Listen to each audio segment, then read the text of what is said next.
وس کی صورتحال آئندہ 4 سے 5 روز تک ملک کے بیشتر علاقوں وس سرد اور خشک رہنے کا الف کان ہے۔ اس دوران پنجاب کے کچھ یدنی علاقوں صبح اور رات کے اوقات دائنت پڑ سکتی ہے۔ بارشوں کی صورتحال 14 سے 16/10 بر کے دوران ملک کے بالائی علاقوں ایک اور بارش کا سلسلہ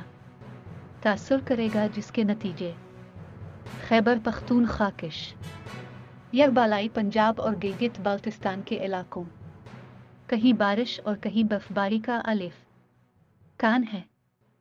سردی کی لہر اور دائنت 15/10 بر کے بعد ایک شدید سردی کی لہر پاکستان کو تاثر کرے گی، جس کی وجہ سے بلوچستان، خیبر پختونخوا، گلگت بلتستان کاف سے کاف